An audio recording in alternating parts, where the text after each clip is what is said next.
Bueno, Ismael, demostrando que no es tan inteligente como algunos piensan, me invitaba a moderar esta conversación. Como esto es social media, si lo hago bien el mérito es mío.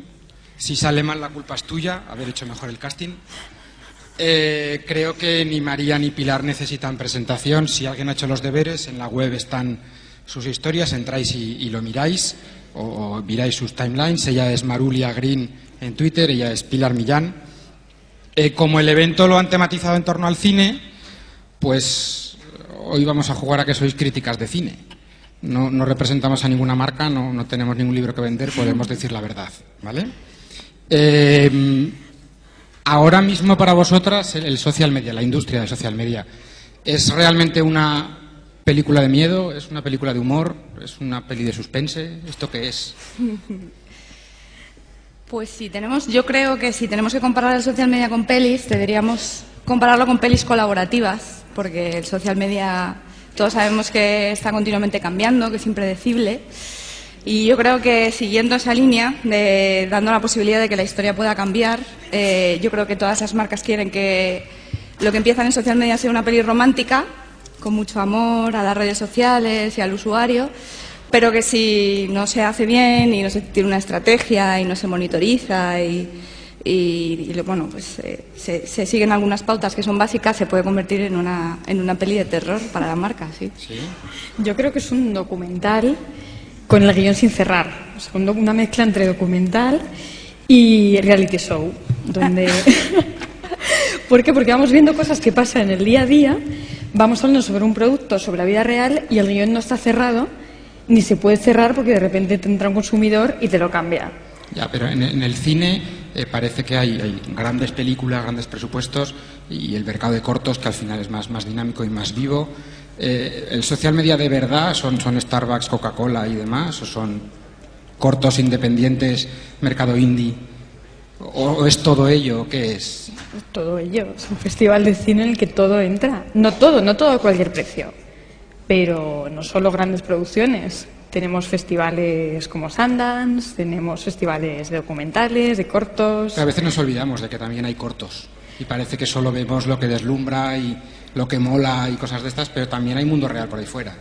Por eso hay que tener una comunicación, una estrategia, unos social media manager, unos comunicadores online. Y porque a veces nosotros mismos nos olvidamos de ellos. Sí, es que yo además creo que los cortos con poco presupuesto que triunfan, se puede aprender mucho de ellos porque tienen siempre grandes historias que contar, ¿no? Y yo creo que el social media para las marcas son historias, es el contenido al fin y al cabo. Y da igual que tengas mucho presupuesto, que tengas entre manos un documental, un cortometraje o una superproducción. Si tienes una buena historia que contar, van a hablar de ella. Ya, en el cine sí que funciona esto del director de Avatar, de los productores de La Guerra de las Galaxias, del primo, del cuñado, del catering de La Naranja Mecánica. ¿Aquí también hay marquitis de eso o cualquiera con un iPhone y una cuenta de Twitter es social media strategies, Gromenauer, no sé qué? Aquí funciona... Mojaros. Mojaros. Puedes haber llevado una gran campaña, con lo cual te has hecho un nombre, ya eres un director, eres un productor. Puedes haber llevado una campaña pequeñita pero que ha tenido muy buenos resultados, también te has hecho un nombre. La marca, obviamente, también es uno de los grandes protagonistas de la película. El discurso, o sea, una marca pequeña, de repente no tiene dinero para promocionarse, para hacer su teaser, ni su tráiler, ni su promoción en prensa, y de repente hace una campaña estupenda y acaba convirtiéndose en sí misma en la revelación del año. Yo lo que creo es que la marquitis existe, pero que también creo que no somos tontos y que hay algunos que sí. Bueno, algunos que sí, claro.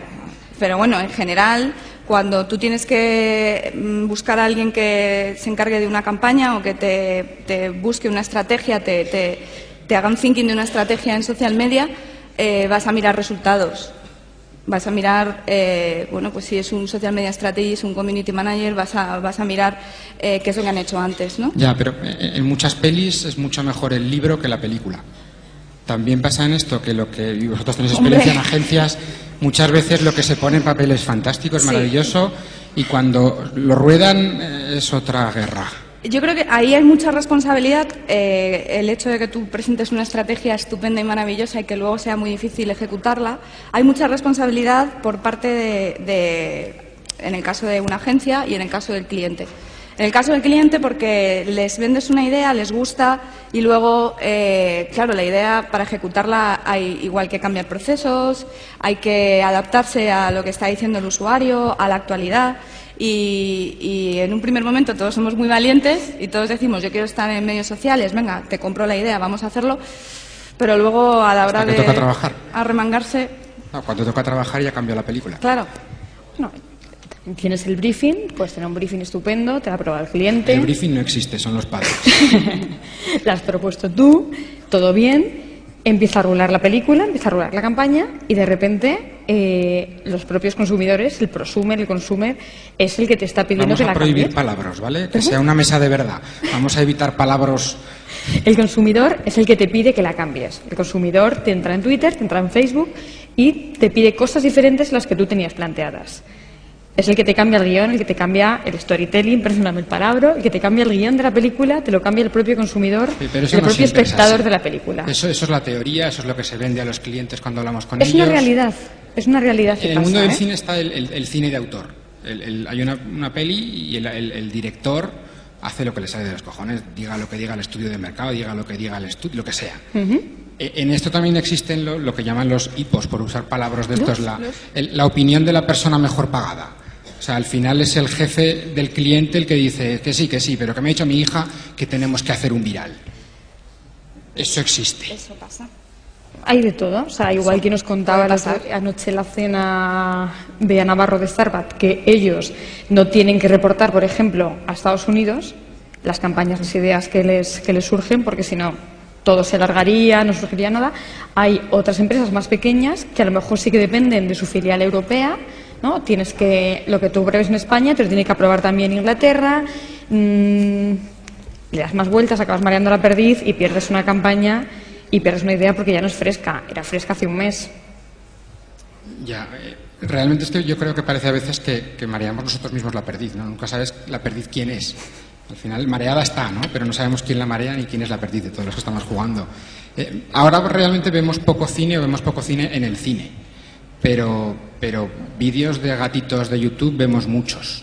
¿No será que al final en social media lo tiene más fácil la marca pequeña, acostumbrada a hablar con el público, que la gran marca que está escondida, entre comillas, detrás de un logotipo? Yo es que creo que las marcas pequeñas tienen una posibilidad y una oportunidad tremenda gracias al social media, porque hay una cosa que te da el social media, que es la posibilidad de adaptar productos y procesos al feedback que te da el usuario. Y eso en una marca muy grande, como ha dicho María, con estructuras muy complicadas y que siempre tienes que pedir feedback a otras filiales, eso al final se pierde un tiempo valioso, porque el social media es ya, o sea, es la actualidad, o sea, hay que actuar. Y, sin embargo, las marcas pequeñas, que además conocen muy bien sus propios productos, son capaces de actuar de una manera mucho más rápida y de cambiar quizás esos productos, hacer cambios en... ¿Sigue viviendo el social media en las empresas en silos?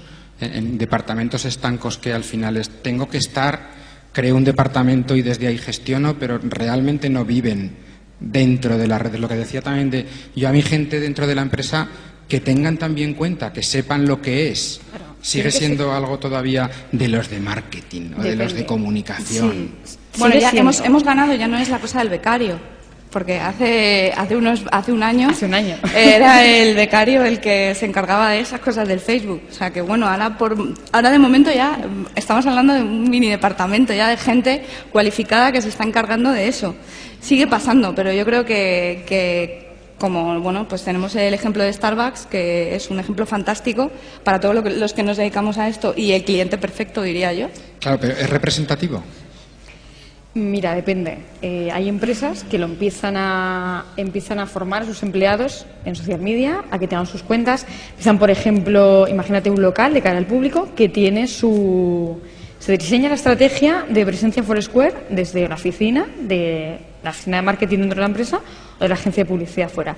Tú tienes que formar a ese tendero, a ese camarero, a ese librero, a quien tú, la empresa que tú tengas, para que cuando venga alguien con el teléfono y te diga, hecho check-in, me tienes que regalar el libro, el café, la segunda consumición, lo que sea, que no te diga, ¿qué es esto? O sea, no tengo un smartphone, no sé de qué va, no.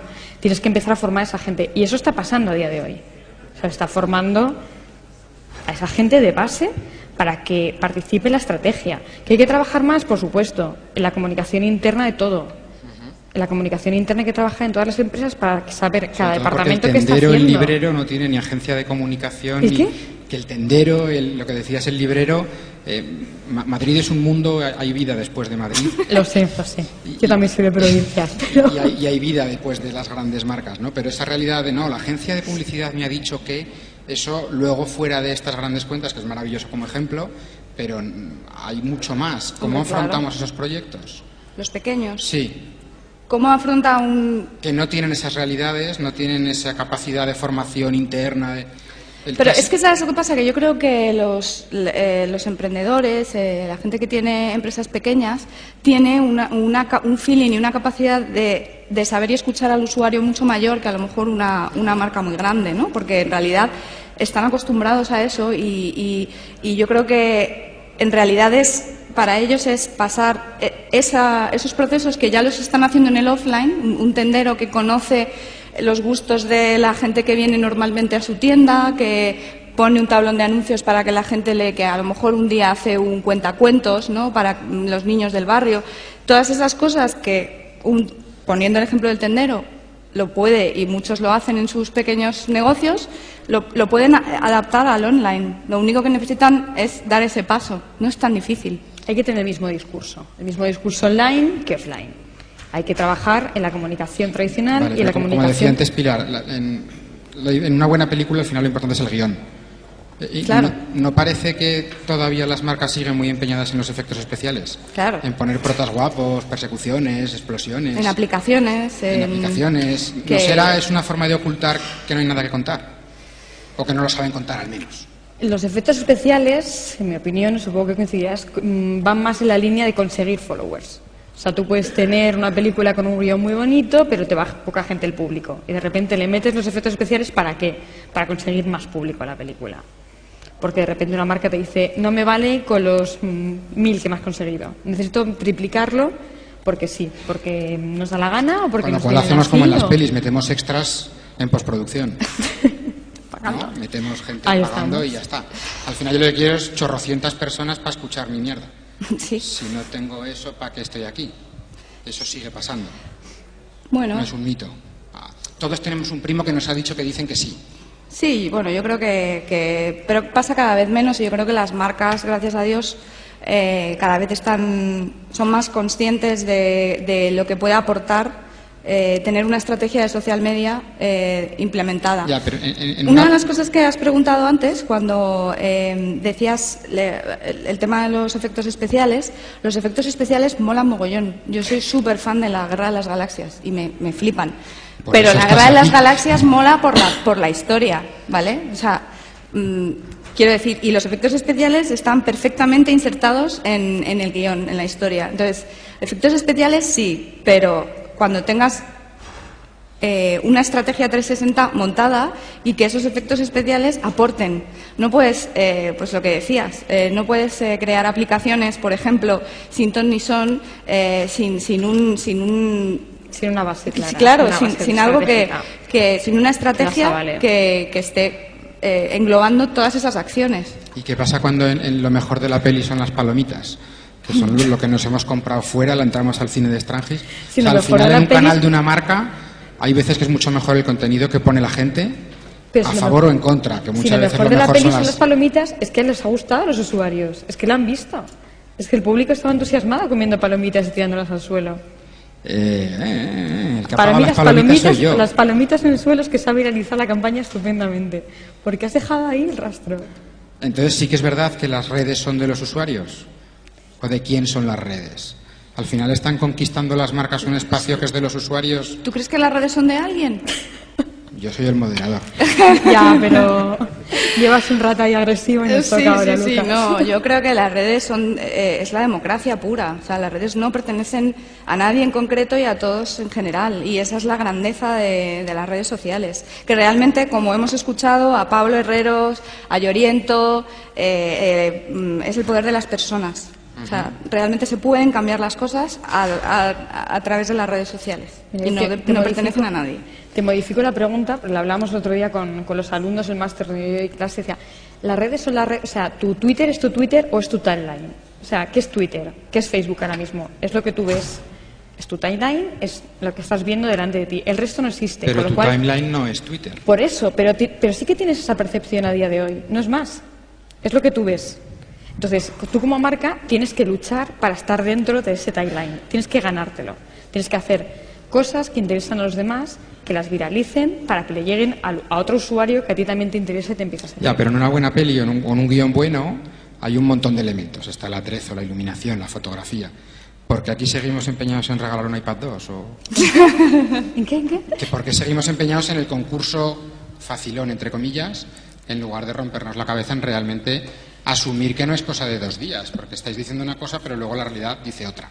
Porque el concurso facilón es lo más barato y lo más rápido cuando un cliente te pide cosas de hoy para mañana y a precio de ya. Pero yo creo, fíjate, que estoy totalmente de acuerdo contigo cuando dices lo del iPad 2. Y yo creo que cosas que están pasando, por ejemplo, y vuelvo a repetir el tema de Pablo Herreros, algo que ha pasado, que ha sido tan importante como que las marcas empiecen a responsabilizarse sobre los contenidos que se están dando en televisión.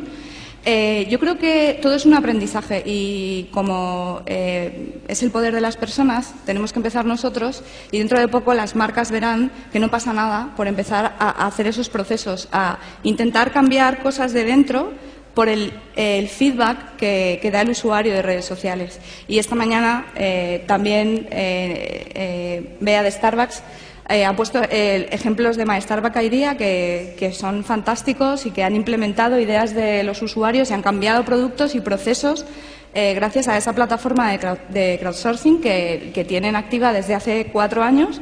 Y eso es un buen ejemplo de por Pero dónde... es un ejemplo avanzado. Sí, pero el espectador te está saltando la pantalla. Es una rosa púrpura del Cairo. O sea, el espectador está entrando en la pantalla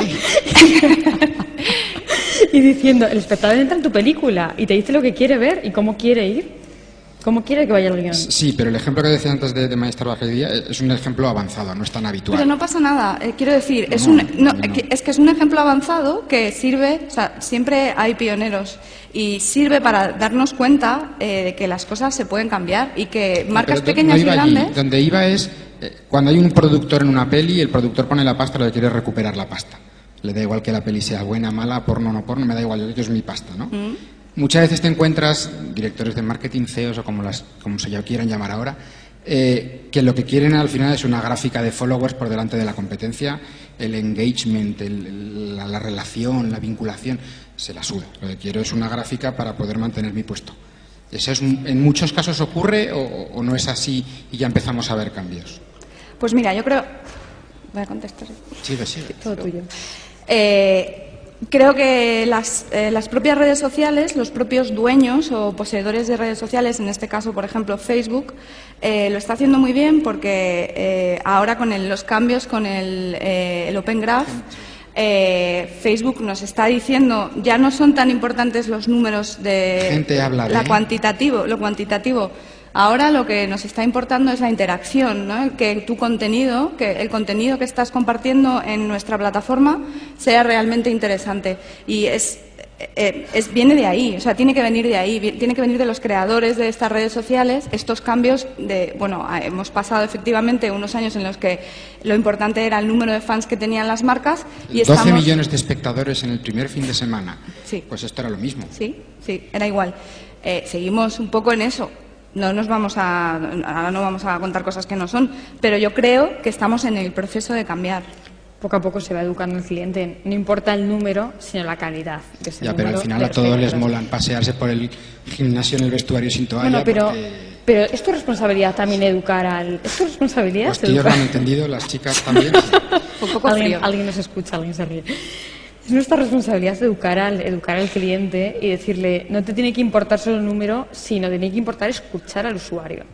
O sea, te voy a dar una gráfica, pero también te voy a dar el número, o sea, el contenido de cada tweet o de cada mención en tu página de Facebook, en la que te están pidiendo, en la que te están solicitando, en la que te están aportando algo a un cliente. Sí, pero ya hay hasta el lado oscuro de eso. Ya hay quien compra followers para la competencia para así luego poderle criticar diciendo que son ellos los que compran followers. Eso se ha dado algún caso por ahí. De repente, ¿qué me está pasando? Tú eres muy como del lado oscuro, ¿no? Yo soy el moderador. Sí, del lado oscuro. Pero se llegan a hacer maldades de ese tipo. O sea, sí. Lo mismo que entendemos como malas prácticas. Pero al principio, en el mundo de los foros, has dicho por ejemplo, sí, claro. Bueno, quiero decir, sí, claro.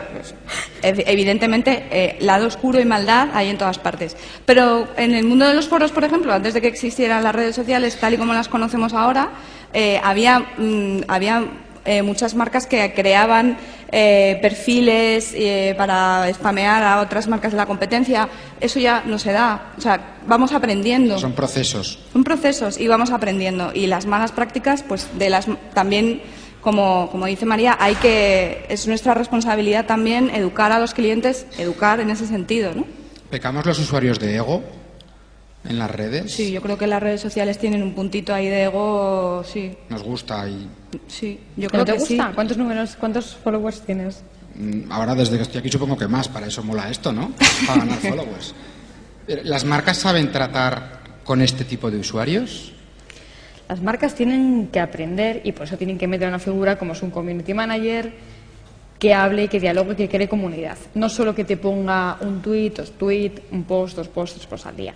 Tienes que crear comunidad, tienes que hablar con la gente, tienes que saber quién de este tema puede interesar, esta pregunta sobre esta marca, contestársela tú o pasársela a la marca, si no... Ya, pero en el cine, cuando hay una escena peligrosa, entra el especialista. Lucas, todo pero. No es un pero. Entra un especialista que se pone la peluca, si fuera yo no, entra, hace la escena, finge que es el actor principal, vuelca al coche, queda espectacular, se va y ya está. Si entendemos que gestionar según qué marcas en redes sociales a veces es una actividad de riesgo, parece razonable que también entren especialistas, ¿no? Pueden ser las agencias, los consultores, los freelance, quien sea. ¿Por qué seguimos actuando aquí como en el cine? De no, ponte la peluca, finge que soy yo.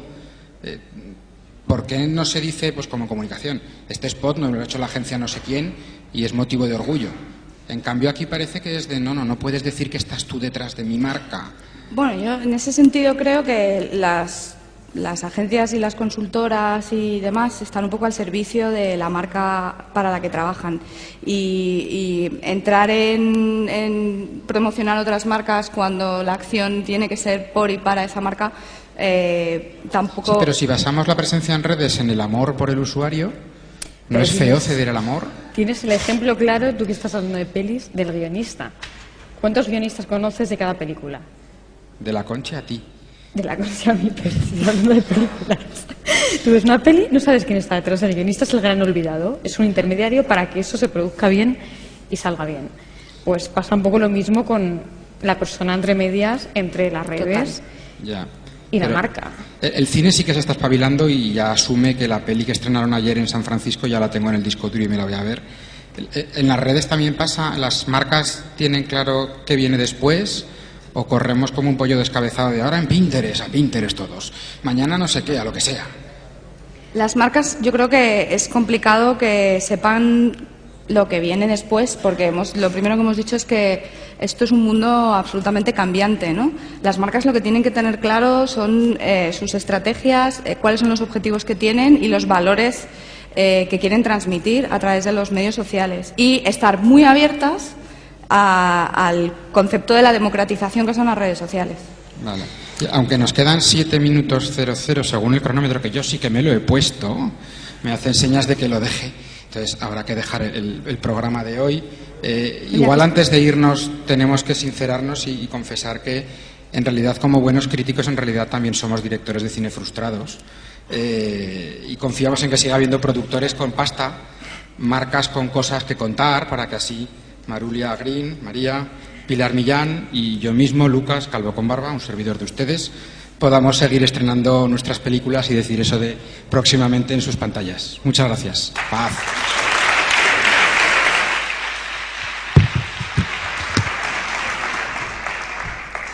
Bueno, mil gracias, Lucas, y disculpad, parece que Guicho al final ha venido, entonces tampoco queremos alargarlo mucho más.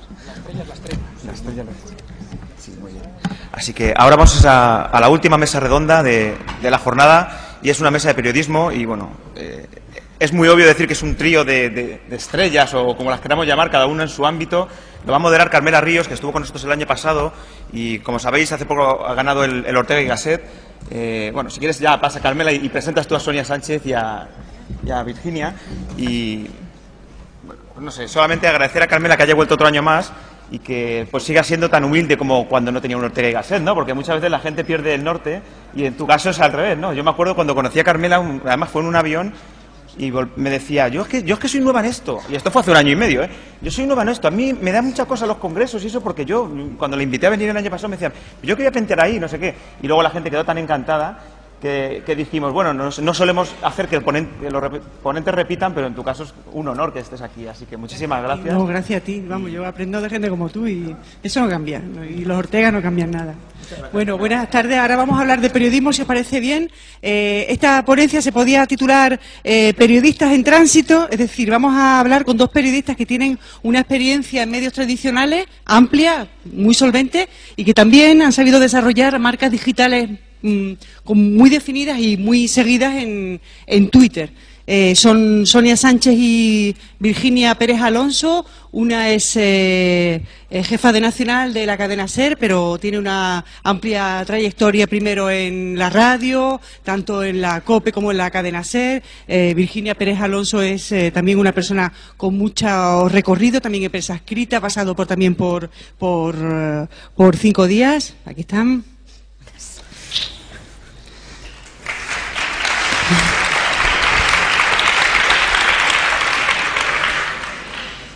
Y son amigas, bueno, son perfiles muy parecidos y que yo creo que son interesantes conocer porque, digamos, representan la situación en la que muchos periodistas se encuentran ahora en redacciones normales, ¿no? Les estaba contando un poco vuestra trayectoria, la tuya ahora como directora adjunta de 20minutos.es, pero bueno, digamos que hay un pasado como periodista en otros medios como Cinco Rías, Radio Voz, Agencia F, La Voz de Galicia. En el caso de Sonia, pues fue becaria en la COPE de Badajoz, después tuvo una beca en la SER, estuvo en Telecinco 14 años, siguió a Zapatero, fue corresponsal diplomática y viajó por todo el mundo y combinó ese trabajo con su labor como tuitera de pro, ¿no? A Sonia le siguen 22.000 personas en Twitter, a Virginia le siguen 11.000.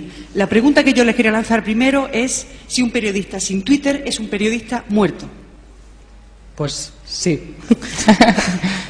Sí, en mi opinión sí, desde luego. En Twitter hay dos vertientes, ¿no? Una que es utilizarlo como fuente de información y otra utilizarlo como medio de difusión, ¿no? Entonces, sobre todo en el primer sentido, desde luego el periodista que no sepa utilizar sus fuentes de información y que no utilice Twitter como esa fuente de información está muerto, porque está tan muerto como el que no lea los periódicos, el que no escuche lo que está pasando en la calle o el que no atienda a sus fuentes, ¿no? Entonces, hoy por hoy sí, desde luego. ¿Qué piensas, Sonia? Sí, yo creo que, salvo que seas un periodista hiper consolidado, un periodista de una generación superior a la nuestra, que son los grandes nombres que escriben en periódicos desde hace miles de años y que tienen una firma consolidadísima, yo creo que salvo eso, especialmente si eres un periodista joven, alguien que está empezando, creo que como dice Virginia, Twitter es una fuente de información tan absolutamente agradecida, inmensa, encuentras de todo. Puedes no solo encontrar noticias, pistas para noticias, la gente te cuenta cosas, la gente te da pistas sobre otras cosas, te linkean un artículo que te ilumina para hacerte una crónica y creo que si eres una persona joven que está empezando en el periodismo, desde luego Twitter ahora mismo es absolutamente imprescindible. Claro, yo quizá os lanzo la reflexión si Twitter no solamente es una fuente de información, sino que realmente es una pequeña revolución, porque lo es todo. Es decir, es un soporte de difusión, porque es decir, al colgar fotos o tweets estamos realmente utilizando un soporte, estamos utilizando una herramienta que nos procura buena información, que nos permite contrastar datos, que nos permite hacer fuentes y que nos permite interactuar de una forma muy intensa con la gente que nos sigue, con los lectores, incluso después con la gente que igual a ti te lee o que lee a tu gente en 20 minutos o que te sigue a ti en la cadena SER. O sea, en ese sentido es una revolución. Twitter es algo más que una herramienta para obtener información. Sí, desde luego. O sea, para mí como responsable además de un medio de comunicación es vital porque me permite hablar directamente con nuestros lectores, ¿no? Entonces, pues es fundamental porque estás recibiendo percepciones continuamente sobre lo que estás haciendo, sobre cómo lo estás haciendo, sobre críticas que son fundamentales, ¿no?, en el día a día para tener un poco un pulso de por dónde vamos, ¿no? Entonces, desde ese punto de vista, desde luego, ¿no? Y luego, como habéis apuntado un poco las dos, siempre se ha hablado de que el periodista tenía que estar en la calle, pero ahora nos encontramos con que hay dos calles, ¿no? Una, la que bajamos, cogemos el autobús y demás, y otra que es esta calle virtual, que es igual de real que la calle que conocemos de toda la vida, ¿no? Pero claro, el estar en esa calle virtual te da acceso a no solo a información, ¿no?, sino también a opiniones, a coger el pulso de qué está hablando la gente, qué es lo que importa o qué es lo que creemos que importa. Porque es un termómetro hablando, ¿no?, increíble. Claro. Cualquier noticia que se produce en el día, en 10 minutos tienes una amplia muestra de lo que opina la gente, sin necesidad de recurrir a un sondeo. Es decir, pones Twitter, pasa algo y enseguida, en media hora, consigues una cantidad de puntos de vista diferentes sobre algo. Luego, por ejemplo, yo antes de ayer hacía un ejercicio que recomiendo a todo el mundo, especialmente a los periodistas, que es seguir una sesión, seguir concretamente la sesión de control, al Gobierno en el Congreso de los Diputados, y intervenía el ministro del Interior y había una interpelación de Amaiur. Entonces era una cuestión sobre los presos de ETA. Si tú coges en el timeline y te fijas en cómo lo está contando el corresponsal de Gara, cómo lo está contando los periodistas de Intereconomía y algunos otros periodistas más, la riqueza de puntos de vista, solo con periodistas, luego, bueno, por eso digo que con más gente, pues muchísimo más, pero la riqueza de puntos de vista que te ofrece eso, pues lees al de Gara y dices, pues oye, tienes razón en esto, o al de Intereconomía, que aporta un punto de vista de su empresa que a lo mejor tú no habías visto, ¿no? Es muy, muy interesante. Y esto ya en noticias de todo tipo, viendo la opinión de gente anónima, pues resulta siempre muy interesante. ¿Y cómo cruzáis la pasarela? Es decir, vos, tú estás en tu mundo, digamos, de periodismo ortodoxo, analógico, ¿no? Cada uno en vuestros medios respectivos. ¿Y cómo un día sentís la necesidad o cómo se produce el cambio de, bueno, ahí está, yo digo la pasarela porque es como la pasarela que te lleva de un lado al otro, ¿no? Después igual convives con los dos soportes y con los dos lenguajes, ¿no? Pero en tu caso, ¿por qué te abres Twitter? ¿Por qué incorporas a Twitter en tu día a día? Bueno, yo escribía un blog para Informativos Telecinco, persiguiendo a Zapatero, contando las aventuras y sobre todo desventuras que pasábamos los que viajábamos detrás del presidente, contando un poco el contenido de los viajes y demás, un poco una cosa desenfadada. Y en las vacaciones de 2010 dije, bueno, yo hay que dar un poco de bola al blog y fue así. Digo, bueno, voy a abrir Twitter con la intención de darle un poco de tráfico al blog y demás. No tenía mucha más pretensión. Y en cosa de un mes dije, pero esto es fantástico. Y me enganché totalmente y vivo enganchada a Twitter. Me parece, bueno, la revolución. La revolución para nuestro trabajo, la más grande que yo he conocido desde hace mucho tiempo. ¿Quién eres tú? ¿Cuándo fue? Bueno, a mí, en mi caso, pues me pusieron al frente de 20minutos.es en el año 2008, a mediados, y me lo abrí todo. O sea, todas las cuentas de todos los perfiles que se pudiera pensar, o sea, todo para probar y para ver para qué servía cada cosa, ¿no? Y sobre todo para poder explicar a la redacción cómo utilizar cada cosa, ¿no? Porque, bueno, pues en aquel momento no todo el mundo utilizaba todas las herramientas que estamos utilizando ahora mismo, ¿no? Dentro de una redacción. Entonces yo me abrí mi cuenta de Twitter, era lectora compulsiva de Twitter, no escribía absolutamente nada, o sea, intentaba entender un poco cómo funcionaba, hasta que yo creo que fue en el año 2009, un mes de junio, hubo un atentado de ETA en San Sebastián.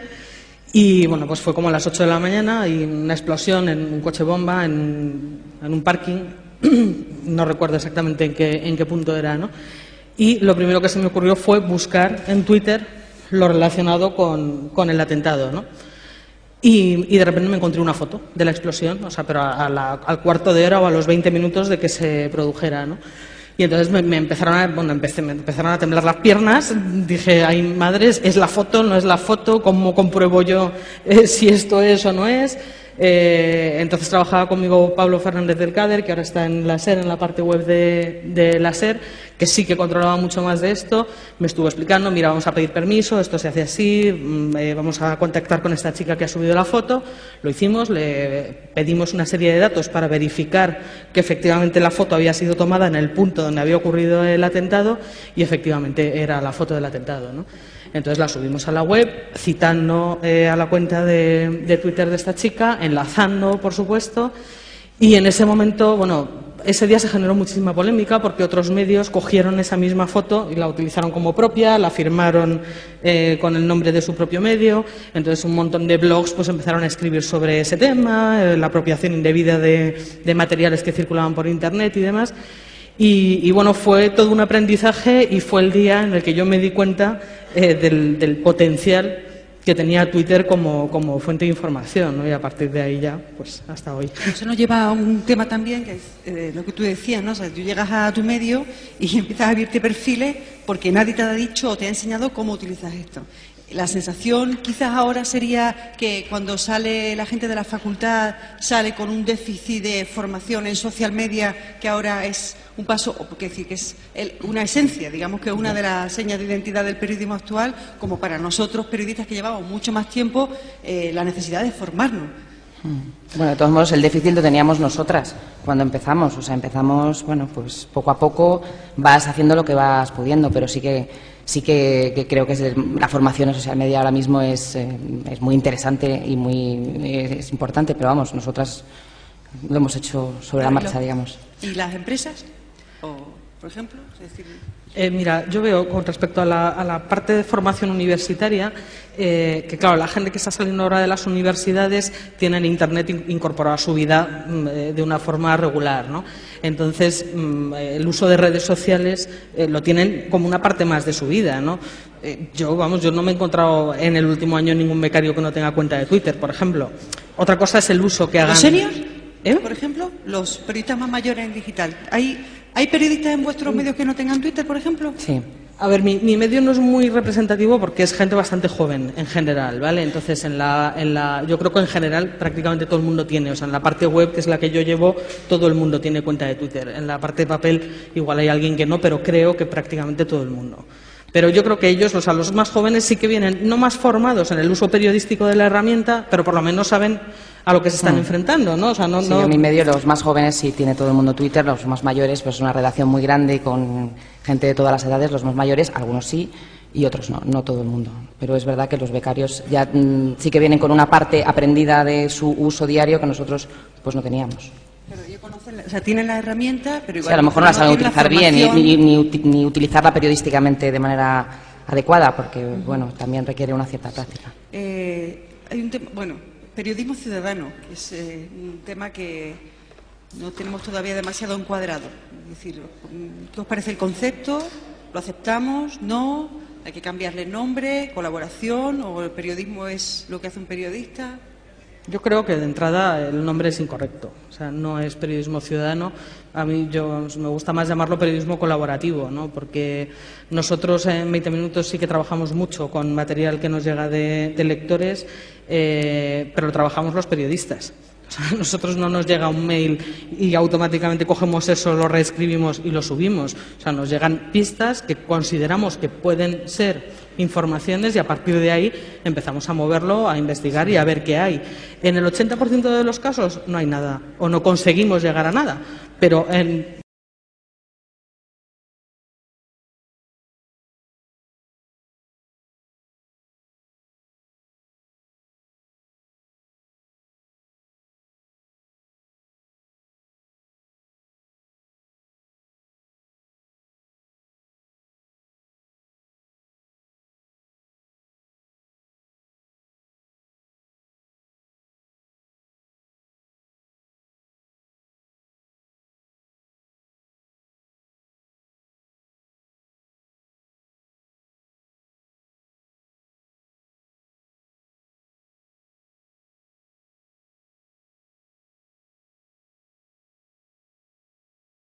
un lugar a través del que un montón de gente muy generosa y muy maja te cuenta muchas cosas y te da pistas de cosas que tú no cuentas hasta que no las compruebes. Digamos que los instrumentos son diferentes, ahora trabajamos mucho con la red, pero el periodismo es el mismo. O sea, tienes que siempre ir a la fuente, verificar la información antes de contarla. Claro, mira, ayer mismo, por ejemplo, con el batacazo que se pegó Bankia en bolsa, pues estaba Twitter absolutamente revolucionado, o al menos el mío, ¿no? Que luego el Twitter de cada cual es diferente, ¿no? Entonces, bueno, pues la gente se empezó a preguntar por qué no suspendía la CNMV la cotización de las acciones de Bankia, ¿no? Y nosotros justo en el periódico estábamos llamando a la CNMV, viendo qué pasaba con eso, si iban a suspender. Y a mí me llegó un tuit que decía, si ya las han suspendido. Dije, ya las han suspendido. Nosotros estábamos hablando en ese momento con la CNMV. Nos estaban diciendo que no y que no las iban a suspender, ¿no? Entonces, claro, en ese momento, ¿qué haces? Pues poner un tuit. Bueno, a nosotros en la CNMV nos acaba de decir esto. No sabemos, claro, o sea, más allá de ahí, pero al final tienes que andar con pies de plomo, ¿no? Porque, hombre, hay gente de la que te fías, porque conoces, porque sabes que tiene una credibilidad ganada con los años, y hay gente que con toda la buena voluntad del mundo te dice una cosa porque se la ha contado fulano y le ha llegado a través de Mengano y no sabes en qué charco te estás metiendo, ¿no? Y de esos casos vemos todos los días, yo creo, en Twitter. Quería preguntaros que habláramos un poco sobre cómo vivís sobre todo vosotras, ¿no? Esta doble vida de periodista porque claro, sois periodistas de vuestros medios, con responsabilidades importantes, pero después sois marcas personales. Es decir, vosotros a través de vuestro trabajo en Twitter esencialmente, que es la red más periodística, habéis desarrollado una marca, con lo cual Sonia es la jefa de Información Nacional de la cadena SER y además es Sonia Sánchez, periodista con una credibilidad y una identidad propia en la red. En tu caso es exactamente lo mismo. Tú eres directora adjunta además este año ha sido galardonada por el premio Redes, por ejemplo, ¿no? Por haber comprendido la transformación cultural que se requiere en las redacciones. Es decir, tienes un perfil digital muy claro y eres una persona conocida en Twitter y respetada. Yo qué quiero decir, ¿cómo conviven estas dos cosas? Es decir, ¿vuestros medios desconfían o realmente han integrado ya realmente o interiorizado lo que una empresa puede interiorizar, la idea de que su redacción está compuesta por marcas propias fuertes? ¿Es su ganancia también? Yo creo que al principio sí que, al menos en mi caso, sí que te enfrentabas un poco a la incomprensión. Más que la incomprensión, no era una herramienta muy extendida. En mi redacción en aquel momento nadie tenía Twitter, prácticamente nadie, 3 personas, 4 personas, nadie usaba Twitter. Entonces, cuando tú abrías Twitter y veían que estabas tuiteando, la verdad es que te miraban como pues, un poco un bicho raro. Creo que es un sentimiento que habéis, Carmela, seguro que has experimentado alguna vez, ¿no? ¿Qué hace esta tía, no? ¿A qué se dedica? Y luego, ahora ya con el tiempo, pues las cosas han cambiado mucho. O sea, ahora ya casi todo el mundo tiene o quiere o está abriéndose una cuenta de Twitter. Es decir, las circunstancias han cambiado un montón. Perdona, en vuestros casos, en los dos casos, por ejemplo, y eso lo veo porque os tengo en mi timeline, por supuesto, vosotros tenéis vuestro trabajo cada uno por su lado, en Cadena SER, en 20 minutos y tal, pero que cuando pasa algo, sin que nadie os diga nada y sin que nadie os pida nada, y bueno, os vais, lo hacéis para vuestra cuenta porque es vuestra... Supongo que la obligación que vosotros creáis, o que yo me puedo crear en un momento dado como periodista, es decir, voy a alimentar mi cuenta de Twitter porque mi perfil es un perfil de periodista y tengo que generar este contenido, porque es el contenido acorde sin que nadie os diga nada, ¿no? O sea, en tu caso, por ejemplo, me contabas antes cómo, claro, tú que eres directiva de tu empresa, acabas volviendo al periodismo de calle, de toda la vida. Sí, yo me he encontrado con gente a la que le ha chocado mucho, dentro y fuera, ¿no? O sea, hay gente que me pregunta, pero tú, con directiva y ahí en la calle, en Twitter, ¿no? Bueno, yo... CM y tal. Bueno, yo antes que directiva soy periodista, ¿no? Y estoy aquí porque soy periodista y porque me gusta, ¿no? Y entonces cuando hay una oportunidad en la puerta de mi casa, casi como digo yo, ¿no? De poder estar contando algo que está ocurriendo, pues voy a ir y lo voy a contar, ¿no? Yo en mi caso no lo hago tanto como una marca personal, digamos, o sí, no lo sé, o se mezcla todo al final, ¿no? Es que para mí sí es muy complicado, discernir entre lo que es la marca personal y la marca del medio. Yo hace poco cambié el perfil de mi cuenta y puse que en mi cuenta las opiniones eran personales, o sea, que no representaban mis opiniones a las de mi medio, ¿no? Porque a mí sí que me ha generado muchos conflictos internos, por ejemplo, ¿no? sobre todo opinar, ¿no? Y decir, por ejemplo, que se pueda contar, que sepamos. Bueno, pues con el 15M, ayer lo hablaba con Juan Luis Sánchez precisamente, ¿no? El año pasado había mucha gente que te identifica, o sea, que por el hecho de estar cubriendo esa información te identificaba como activista de ese movimiento, ¿no? Y yo entendía que para mi medio eso no era beneficioso, o sea, el que a mí me identifiquen como activista, y aunque yo decía, no, yo estoy aquí informando, ¿sabes? Pero ¿por qué no voy a poder dar una opinión en un momento dado en mi cuenta de Twitter y poder decir, oye, pues esto me parece bien o esto me parece mal? ¿Por qué no, no? Yo creo que también lo puedo hacer, ¿no? Aunque sea periodista y aunque sea directiva. Entonces, yo he tomado la opción personal de, en mi cuenta, aunque digo que soy directora adjunta, que soy responsable de 20minutos.es, lo que hago en esa cuenta no representa mi medio necesariamente, aunque yo tuiteo, obviamente, muchas de las informaciones que nosotros publicamos y demás, ¿no?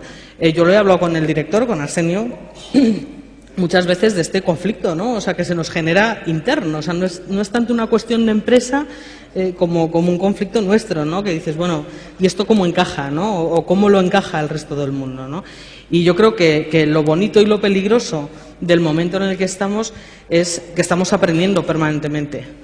Entonces, es muy difícil tomar decisiones correctas cuando estás en un proceso de aprendizaje, tú, yo y el resto del mundo, ¿no? Y los medios, en este sentido, mucho más, ¿no? Estamos todos aprendiendo, con lo cual vamos un poco en algunas cosas con pies de plomo, intentando valorar cómo no equivocarnos, sí, ¿no? Yo creo que para mí es una opinión personal. Yo sé que con esto mucha gente no está de acuerdo, pero mi cuenta es mía, evidentemente, es mi marca, soy yo y la escribo yo, pero también soy consciente de dónde trabajo. O sea, hay cosas que yo pues no pondría nunca, bueno, pues porque trabajo para una empresa y en mi Twitter pues pone mi nombre y pone también dónde trabajo, es decir, bueno, en la bio, ¿no? Yo, me intento no opinar demasiado. Lo único que pasa, que yo creo que es inevitable, es decir, Twitter es muy transparente. Tú tuiteas unas cosas y no tuiteas otras, pones unos artículos y no pones otros, con lo cual, bueno, pues se ve bastante como eres, pero bueno, con moderación, prudencia. Yo creo que más que moderación, prudencia. Pero que soy partidaria de que la empresa elabore un protocolo. Estamos viendo ahora, por ejemplo, gente que está saliendo directamente de sus empresas por hacer malos comentarios. Es complicado, todo es complicado, porque otra cosa es que es un debate muy, muy amplio, porque otra cosa es que tú tengas una cuenta, un Twitter oficial de tu empresa con el nombre de tu empresa. Pero en tu cuenta personal un protocolo y si la empresa le da por poner en el protocolo que tú el sábado, como hago yo si estoy en mi casa tranquilamente viendo una película o leyendo chorradas en Internet, pues pongo 2 chorradas que me han parecido graciosas, un vídeo de YouTube que es una tontería porque me apetece el sábado por la noche y pongo alguna estupidez cualquiera, y si el protocolo de la empresa dice no, abstenerse, pues es que es mi cuenta, ¿no? Es complicado. Yo estoy con Sonia. O sea, yo creo que sí que hay que poner unas normas o unas pautas, casi mejor que normas, ¿no?, para las cuentas corporativas, pero las empresas también tienen que ser conscientes de lo que decías tú antes, ¿no?, de que al final todo esto es una suma de marcas personales, ¿no?, y cuantas más marcas y más potentes tengas, más potente va a ser tu medio, ¿no? Entonces, ahí tú en una marca personal difícilmente puedes marcar una pauta. Claro, que luego, yo siempre digo, ¿no?, en la redacción, mira, aquí lo mejor es el sentido común. Cada cual tiene el suyo, claro, pero yo creo que cuando hablamos de sentido común todos un poco sabemos de qué estamos hablando. Yo puedo desde mi cuenta personal poner a caldo a mi jefe y lo más probable es que el día siguiente venga y me diga, bueno, bonita, pues hasta luego, ¿sabes? Aunque sea mi cuenta personal. Entonces, bueno, pues cada cual sabrá qué comenta, ¿no? Pero yo en aspectos ideológicos, por ejemplo, no soy muy partidaria de entrar, quiero decir, de pautar qué hay que hacer, ¿no? O sea, yo entiendo que hay medios periodistas que trabajan en un medio que tendrán su propia ideología y que utilizarán sus cuentas para lo que ellos consideren conveniente. O sea, dentro de eso, claro, hay que valorar también si ellos se han hecho esa marca a raíz de trabajar en un medio, es muy complicado, ¿no? Sí, es complicado, es un tema muy amplio y muy polémico. Quizás para el caso de los periodistas es muy difícil. Si tú quieres identificar tu propia marca como la de un periodista y empiezas a opinar, tu credibilidad como periodista queda en entredicho, porque evidentemente, bueno, de esto conocemos muchísimos casos. O sea, uno puede ser un tertuliano de Twitter. Estamos partidarios y seguramente estén muy bien y serán muy necesarios porque Twitter también admite eso y admitirá cada vez más eso. Pero claro, es muy difícil quitarte el gorro y ponerte otro en Twitter cada día, porque tu cuenta es debe ser, bueno, que decir, lo que yo creo que es más coherente y yo creo que la gente agradece que sea una cosa, no puede ser un periodista y un opinador, o de una forma muy descarada. Pues bueno, a no ser que tengas tu parroquia, que estarás muy contento de que informes de una determinada manera y que además opines sobre lo que hagas, ¿no? Sí, también depende del tipo de periodista y del tipo de cosa que haga. Nosotras, bueno, las tres hacemos información, ¿no? Hacemos noticias, ¿no? Hay otro tipo, hay periodistas que se dedican a trabajar en otras cosas, ¿no? Que tienen columna de opinión, opinan, hacen otras cosas, pero cuando haces información, opinar es más, yo creo que tienes que tener un poquito más ser un poquito más escrupuloso, ¿no? Y por último, para ya ir terminando, me imagino que ahora son cientos los chavales que quieren hacer periodismo y que encuentran a padres diciendo no hagas periodismo, serás pobre, no encontrarás trabajo y tal. ¿Qué les decimos a estos chavales que empiezan o que quieren? Yo les digo que sí, que si tienen muchas ganas que lo hagan. Es decir, yo me siento una absoluta privilegiada. Siempre he querido ser periodista, soy periodista ahora y yo sé que hay gente que, bueno, los medios están fatal, están echando a gente, la precariedad es terrible, bla, bla, bla. Todo lo sé porque lo veo. Soy una afortunada, pero es una profesión que si te gusta y puedes trabajar en ella, ¿qué más se puede pedir, no? Trabajar, dedicar tantas horas... Aunque seas pobre. Dedicar tantas horas de tu vida, si tienes la suerte de poder dedicarlas a algo que te gusta, pues es una bendición. Yo por eso siempre digo que soy una privilegiada. ¿Y tú, Virginia, cuando se te acerca alguien, ¿qué hago? ¿A dónde tiro? ¿Tú qué le dices? Yo soy un poco más bruta. Sí, yo creo que el que quiera estudiar periodismo tiene que tener clarísimo que tiene una vocación desbocada, casi te diría. O sea, porque sin vocación no vale. No vale. O sea, si no tienes vocación no vas a trabajar todas las horas que te requiere, porque al final no es trabajar delante de un ordenador sentado en la oficina. O sea, es que esto es un oficio y vosotros lo sabéis, que tú apagas el ordenador, te vas a tu casa y sigues. De otra forma, pero estás alerta, estás escuchando, estás al tanto, sales corriendo porque pasa no sé qué, ¿no? Y eso se llama vocación, ¿no? Y yo creo que mucha de la gente que estudia periodismo realmente no tiene una vocación. Creo. Y no, está claro, sin vocación no hay quien lo aguante. Eso es entonces hay que plantárselo muy en serio antes de empezar, porque luego es muy duro también. Pues nada, viva el periodismo. Hasta aquí. Muchas gracias. Gracias. Gracias, chicas. ¿Ya, no?